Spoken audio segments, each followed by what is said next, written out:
Com a nova realidade econômica, muita gente está optando por pequenos negócios próprios ou prestar serviços a partir de Tem microempresas. acontecido muito, né? Já há algum tempo. E uma das preocupações de quem escolhe esse caminho ou precisa escolher esse caminho é a aposentadoria. Para falar com a gente sobre esse tema, nós estamos recebendo a advogada previdenciária, a doutora Vivian Lopes de Mello. Doutora Vivian, seja muito bem-vinda ao nosso Notícias do Bem. Obrigado por atender o nosso convite para falar sobre esse tema que é tão importante, afinal de contas, né? Porque tem cada vez mais pessoas nessa situação, né? Cada vez mais gente ou tem microempresas próprias porque tem pequenos negócios ou precisam abrir microempresas ou microempresas individuais ou EIRELIs, enfim, para prestar serviço para outras empresas, né? A chamada terceirização. E aí a aposentadoria é alguma coisa em que as pessoas às vezes não se atentam como deveriam, né? Bom dia. Sim, a aposentadoria é algo que a gente só vai pensar lá na frente, né? Infelizmente, é uma realidade do brasileiro. Ele só vai pensar quando estiver bem, já beirando a idade de se aposentar. Existem inúmeras possibilidades de um trabalhador autônomo, né, que gera os seus recursos através da economia informal, de fazer esta contribuição. Ela pode ser em duas modalidades, e eu vou explicar todas aqui. O trabalhador contribuinte individual, ele pode fazer as contribuições através da modalidade facultativa e da modalidade obrigatória. A facultativa, o próprio nome diz, é faculdade do trabalhador de fazer a sua contribuição. Nesta modalidade, ele não precisa nem trabalhar, aliás, ele não deve trabalhar.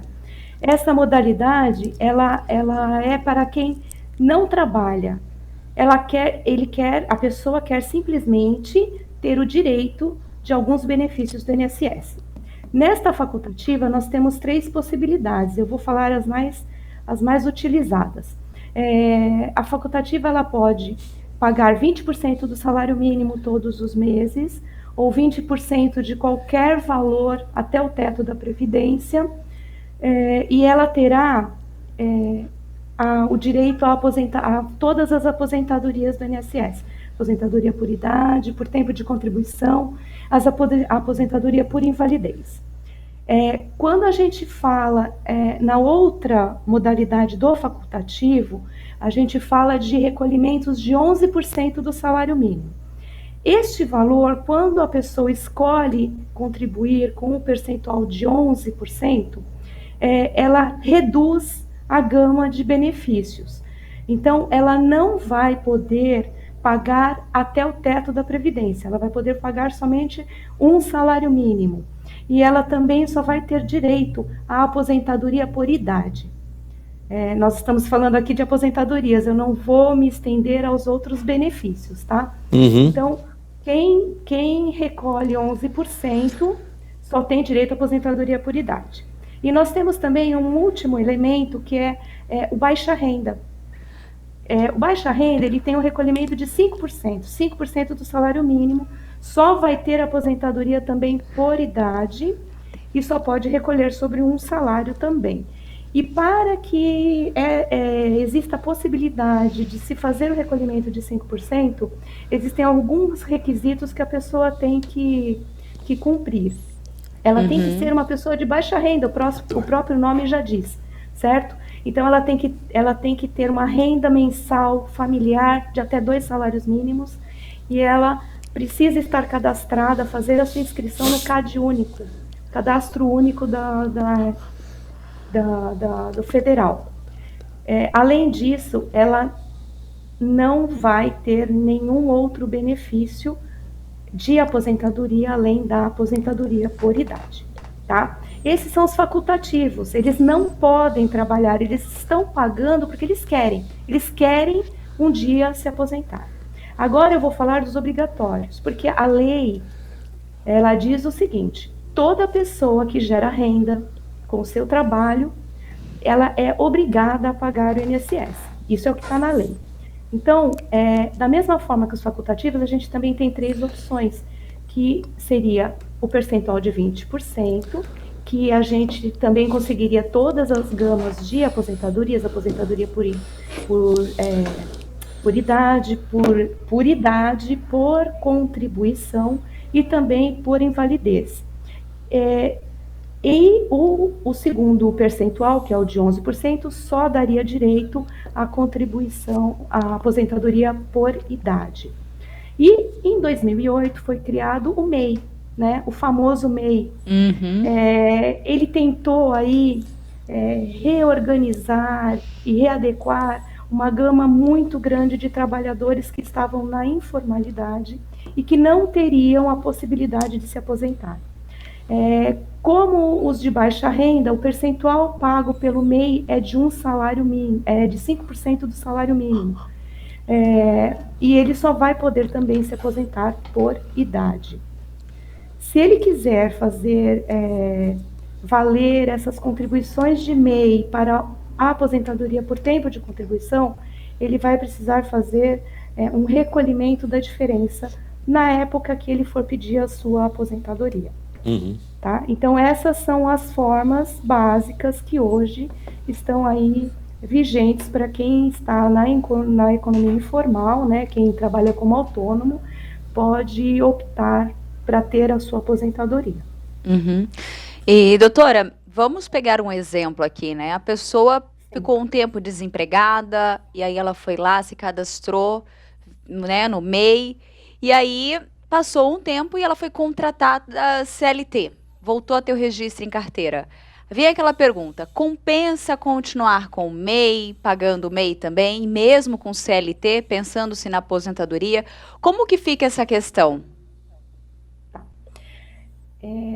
O artigo 124 da Lei 8.213 de 91, ela proíbe 2 aposentadorias, tá? Então, no regime geral da Previdência Social, eu estou falando do regime geral do INSS, tá? Ninguém pode ter 2 aposentadorias, tá? Por quê? Porque é a mesma fonte pagadora, é o meu CPF, é o meu NIT que paga, então eu só vou poder ter uma aposentadoria. Aí, se vale a pena ou não pagar períodos concomitantes, porque a gente chama na linguagem previdenciária que se a gente contribui 2 vezes no mesmo mês, é uma concomitância de contribuições, se vai ou não valer a pena, a gente vai ter que fazer uma análise individual. Por quê? Porque o MEI, ele só dá direito à aposentadoria por idade. Então, se você vai se aposentar por contribuição, essas contribuições de MEI vão ser jogadas fora, elas não vão não vão ser incluídas no cálculo da renda mensal da sua aposentadoria. Para que elas sejam incluídas, aí vai ter que pagar o tal do recolhimento da diferença, que é de 15%. Então, assim, é muito pessoal e a gente tem que fazer uma análise caso a caso, entendeu? Porque talvez não seja interessante para essa pessoa continuar recolhendo como MEI e tendo um vínculo empregatício através da CLT. Outra situação também que não é vantajosa é quando, por exemplo, eu tinha um MEI e agora eu fui contratada CLT e recebo, além do teto da Previdência, os 6.300 e pouquinhos reais que hoje é o teto da Previdência. Se eu recolho MEI e recolho também na minha CLT, meu empregador recolhe o teto, também vai ser descartada essa contribuição do MEI, entendeu? Então, assim, vai depender da situação que a pessoa é individual, cada trabalhador, né? A gente tem que fazer. Exatamente. Caso a caso. Nessa questão do MEI aí, então, eu ia levantar uma questão, mas é caso a caso, é uma questão de ser estudada mesmo, né? Verdade. Agora, doutora, uma outra dúvida. A pessoa trabalha durante um tempo como MEI, recolhe, pois é contratada como CLT. É diferente, como a senhora explicou, é diferente, né, o regime. Aí volta a trabalhar como MEI, aí tem EIRELI. Aí no final, como é que junta tudo isso, doutora? Então, O INSS, ele tem um cadastro, né? Ele tem um arquivo de toda a vida funcional, profissional, laboral da pessoa. Uhum. Então, neste cadastro, que a gente chama de CNIS, vão aparecer todas as contribuições que ele verteu durante a vida inteira. Então, se ele foi MEI, se ele foi autônomo 20%, se ele foi CLT, todas as contribuições vão estar neste, ou deveriam estar, né? Deveriam estar, né? Neste cadastro. Mas Mas aí- às vezes não estão, mas a gente... Mas aí tem uma assim. questão. Se ele foi MEI em algum momento e ele quiser aposentar por tempo de contribuição, ele vai ter que recolher a diferença do tempo de MEI. Vai. Mesmo que Se ele ele tenha quiser. contribuído. Ou então ele espera a puridade, né?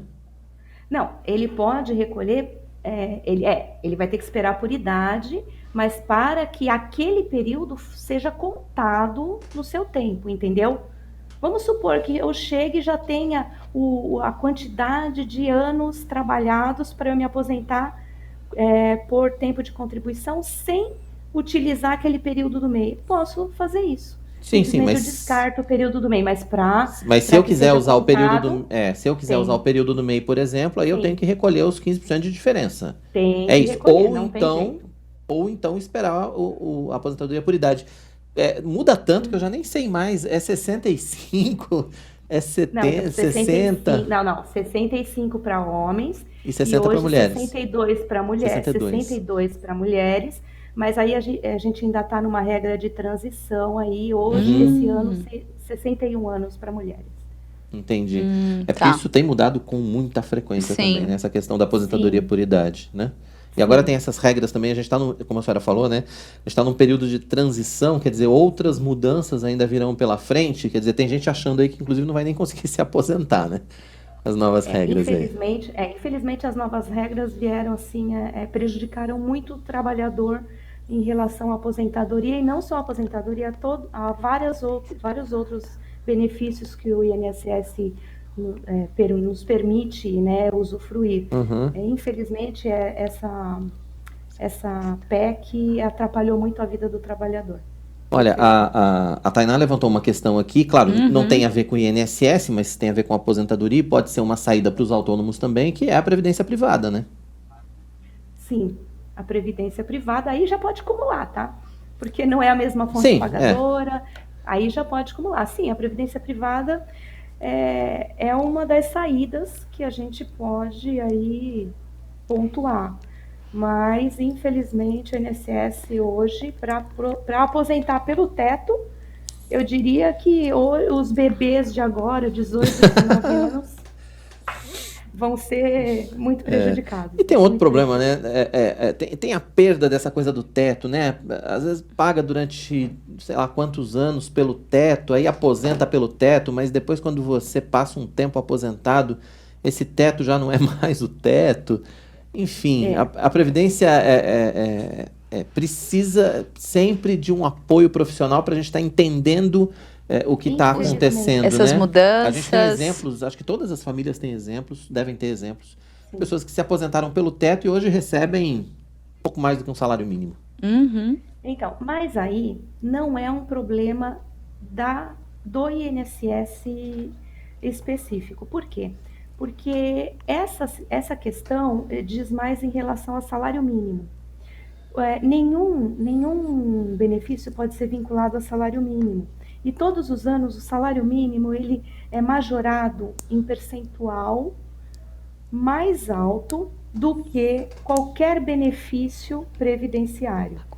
Por isso essa perda, aí vai assim, eu tenho clientes aqui que chegam desesperados porque eles aposentaram com 10 salários e hoje eles recebem 3, 4, mas não é um problema do INSS, é um problema de vinculação de percentuais de aumento anual, entendeu? Entendi. Sempre o salário mínimo aumenta mais até do que o trabalhador com vínculo. E aí Você acaba pode ver. tendo uma perda Entendeu? para quem é aposentado. por conta disso. Exatamente. Tem uma pergunta aqui no chat. Tem uma pergunta. A Luciana Paradela perguntou o seguinte: há um código para o recolhimento e valor em tabela? Onde é que consegue ter Acesso. acesso a essas informações aí? É muito simples, é só você colocar no site da Previdência Social. Eles definem todos os percentuais e todos os códigos, tanto para para contribuintes facultativos, como para contribuintes obrigatórios, tá? É muito importante que se verifique, que se faça o recolhimento com o código correto. Isso é importantíssimo. Uhum. E como é que as pessoas podem acessar? Qual é o site? É só colocar meu INSS. O meu INSS, ele já entra, você já faz o seu cadastro e lá você tem tudo. Até o CNIS que a gente conversou aqui, você pode já verificar se todas as suas contribuições constam no relatório, para já se antecipando, se houver necessidade de alguma documentação para organizar aí a sua aposentadoria futura. É verdade. Bom, Oi- e apesar de todos os problemas, né, doutora, fica aí a orientação para que as pessoas fiquem atentas a essa questão da Se aposentadoria. organiza, né? Porque, por pior que seja, ainda é renda, né? Porque tem como, eu acho que a pessoa tem como ela se organizar, fazer uma análise geral, um balanço de como que tá o processo da sua carreira, né, da sua vida ali. Sim. Acessando esse site, a você gente consegue Você ver. consegue, é isso, né? Então, na verdade, lá tem um simulador de aposentadorias também, tá? Uhum. E lá a gente pode ter uma base, porque o interessante seria procurar uma pessoa especializada para fazer um planejamento previdenciário, Sim. né? Porque aí a gente faz uma análise, vê quais as possibilidades, o que é o melhor e o que é o pior para essa pessoa, para que ela consiga ter a melhor aposentadoria possível na vida de recolhimentos dela. Exatamente, até porque mudou muita coisa, né, também nessa Mudou questão muito. previdenciária, né? Doutora, eu queria que a senhora deixasse os seus contatos, então, quem quiser ter mais informações a respeito de Sim. aposentadoria, né, para quem é autônomo, quem quer saber mais a respeito de tudo isso que a gente conversou aqui, ainda que rapidamente, eu gostaria que a senhora deixasse os seus contatos aí. Sim, eu vou deixar meu WhatsApp, tá? Quem quiser alguma informação, fica à vontade, estou à disposição. É o 13 98852 5704. Tá certo, eu vou repetir aqui. O código é 13 98852 5704. Litoral, né? Litoral paulista? Litoral, eu sou de Santos. Isso. Ah, pronto, tá pertinho bom. aqui então. Doutora, muito obrigado pela sua participação, pelos esclarecimentos, pelo seu tempo aqui. O obrigada Notícias do pela- Bem sempre à Sim. disposição, Imagina, viu? Foi um prazer, viu? Muito Muito obrigada. obrigada.